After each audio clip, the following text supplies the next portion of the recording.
Hello and welcome back. I made a video last night about the missing submersible, and I want to give you an update. I've been watching all of the different news stations, and I want to give you an update on what the most recent one and what I believe to be the most informed is. Sky News is talking to David, who is one of the search and rescue people who have done this for his entire career and has also been on these ROVs. He said the man-made tapping turned out not to be from the submersible, and that the two ROVs that had arrived there before today were not able to go to the depths of where the Titanic was and where the submersible was thought to be. But the one that arrived today was able to, and what it located was a debris field. Now, they have spotted the landing frame and the rear cover was found. The hull of the submersible was not found, but is believed to be fragmented. And that's what they are looking with the ROV that is able to go to the depths to see if they can find other parts of it so that they can be sure. But they do think that the submersible had imploded and perhaps spiraled out of control when they had lost contact with them in that first hour and 45 minutes. This is not the news that any of us hope to hear, and hope that this is still incorrect. But according to David, from the search and rescue being interviewed by Sky News, said that they don't use wording like debris fields and things like that unless they're pretty sure that they found parts of the submersible and that there is no chance for life. So I want to show you now a series of a few videos from this interview with David by Sky News within the last hour that I believe to be the most accurate information, so that we can understand exactly what has happened in this attempts for search and rescue, which will now probably be search and recovery for whatever of the remains of the submersible that they can find. Our hearts and prayers go out to all of those that are affected by this. And again, I just wanted to update everyone. So sorry that this is the news that that we have to hear today. So let's go ahead and listen to these videos. It's probably just under about 10 minutes, but it does give accurate information. Here we go. To the president of the Explorers Club, who's been across this entire thing for the past several days, that what has been found in terms of debris is a landing frame and also a rear cover. So it means the actual hull hasn't yet been found, but two very important parts of the whole system have been discovered, and that would not be found unless it's fragmented. It's it's a couple of parts. So this picture here we're seeing now, that's the landing frame you're talking At the about. bottom, yes, and it sits on that. It's bolted to that, and that's how it docks itself into the launch and recovery system. And then the back, sort of like fishtail shape. Yeah. That's essentially what we call a fairing. Inside of that will be electronics and all sorts of things, and that's a fairing just to make it smooth. It's a cover that was bolted, but it comes off, relatively easy. So if the fairing is off and the frame is off, well, something very bad has happened to the entire structure. Right. So on the news that we have yet, they haven't found the hull of which the men are inside. But what does it suggest? The information you're getting now, what does it suggest? Everything is, something catastrophic. These things are not, they're not connected to the rest of the frame or the structure just by, masking tape. They're bolted, there are many bolts. There'll be an important part of the structure. The whole weight of the hull, which is the heaviest bit, is resting on that frame. So the the brackets that tie that frame to the rest of the hull, you can see those rings around it, are key structural elements Right. of this configuration. Right. And for that frame to be separated from the hull is not good. And what was the other bit? The fairing, the thing that says Ocean Gate Titan. Right. So that's just the shape that they probably made because it looks cool and looks like a fish and looks, you know, sort of marine-like, but it's a fairing. It's a cover that comes off. Right. Now, this is information not from the US Coast Guard, because Correct. we are getting most of our information. This is information you are receiving from, so just explain to me how this information is coming to you. So this is from people in touch with rescuers That's right. or recovery workers at the scene. Or people who are getting the information pretty much firsthand. And I've asked them, so they haven't found the hull yet. And all they come back is that's it so far. So, again, you know, listen, we don't want to be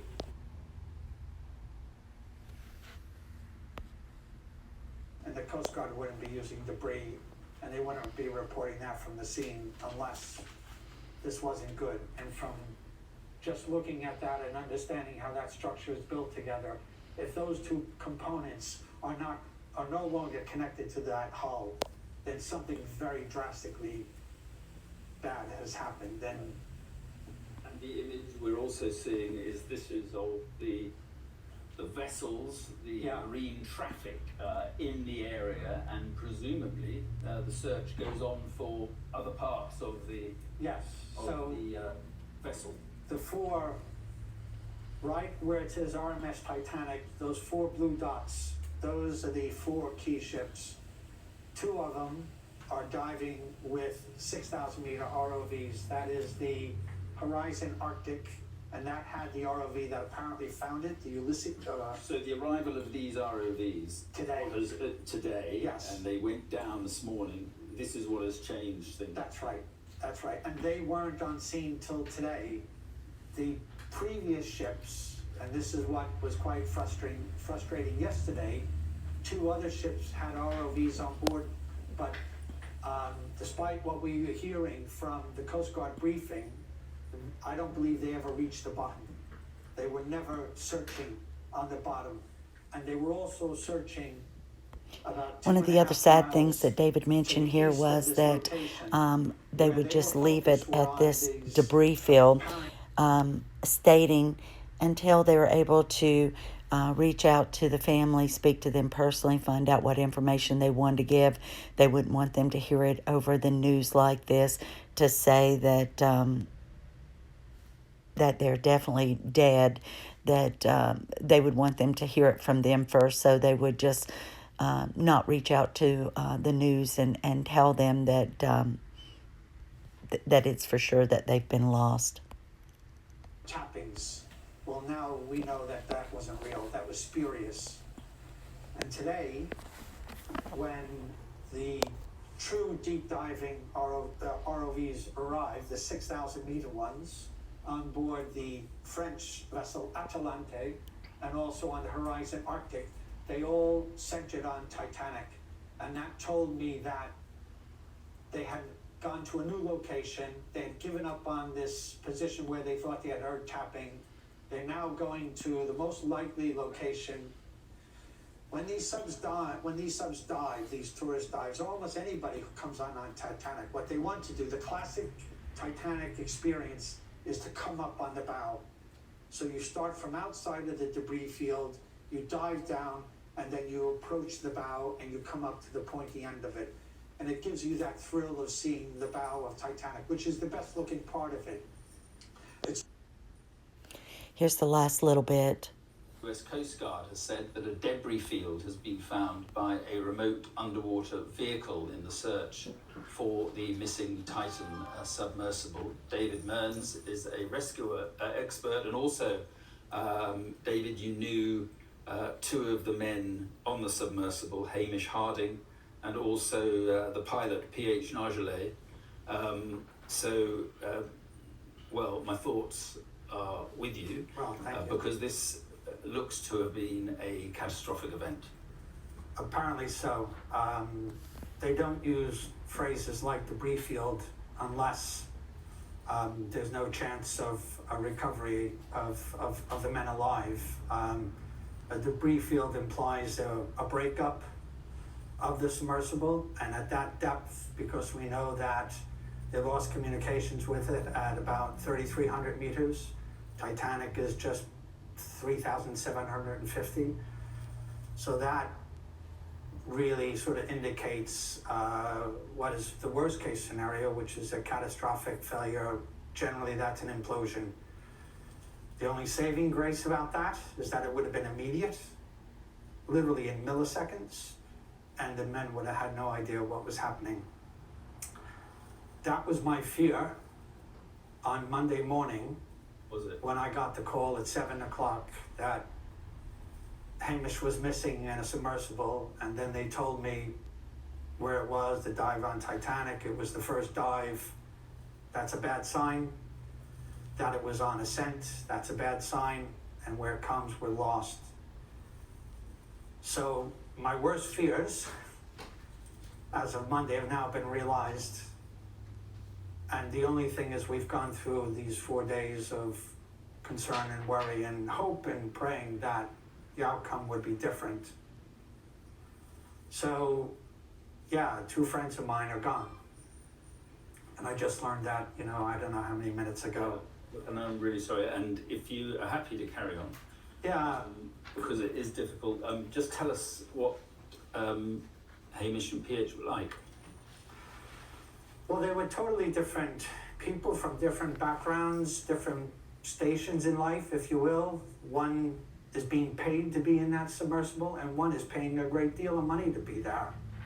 But together, they're 2 guys' characters that would have got on like a house on fire. I'm sure they would have got on extremely well. As a matter of fact, they were most certainly put together in that dive because either Hamish requested PH or the organizers said, as Hamish being one of the key clients, we want PH to be with you because he will give you a spectacular overview of the wreck and explanation and the history. He knows it like the back of his hand, so you couldn't have a better guide.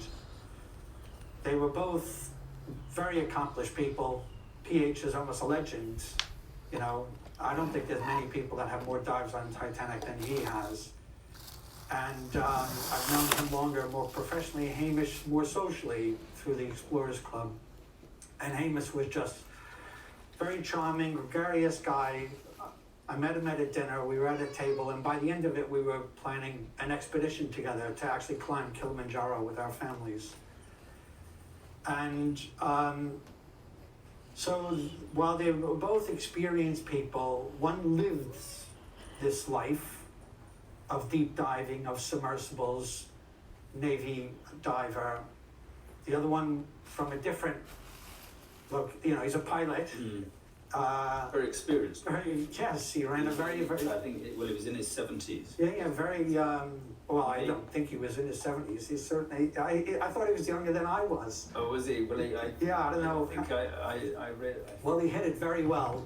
Well done, Hamish. Well, it says here he's 77-year-old French explorer. Oh, no, that's PH. PH, yeah. Yeah, PH is 77, yeah, Yeah, sorry. I thought we were talking about the pilot. Yeah. No, PH actually wasn't the pilot in the submersible. That was the CEO of the company, Ocean Gate. Oh, Stockton Rush.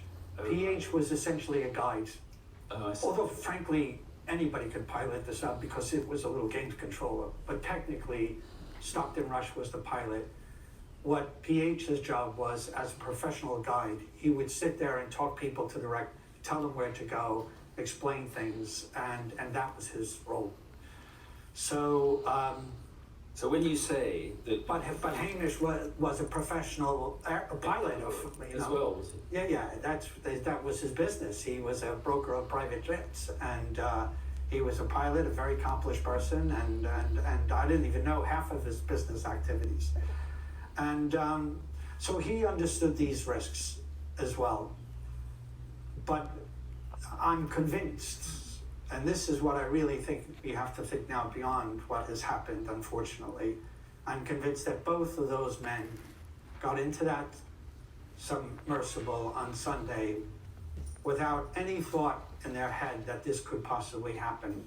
Well, I was going to ask you about that because you said just a little earlier that it was what you most feared, this sudden sort of catastrophic event. Why did you fear that? What was it about the vessel, or what was it about the construction of the vessel that led you to fear that?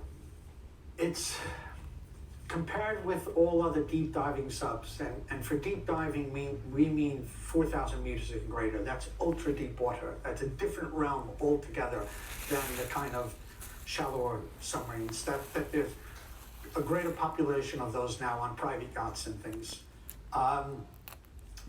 And this one was a completely unconventional build. All the other submersibles are a sphere of titanium, built very strong with small portholes of acrylic that you look through. But that strength, that sphere derives its strength from the spherical shape of it, you know? This was completely different. This was a tube with made out of carbon fiber with two titanium spheres on either end, one with a large porthole. And it was made in that shape so it could accommodate a larger number of passengers. Most manned submersibles are only two people, a pilot, a co-pilot, or an observer, or potentially three. The one that James Cameron used, only he could go in it, and you know, is a really small sphere. So this was completely different. Now that alone didn't give me cause for concern.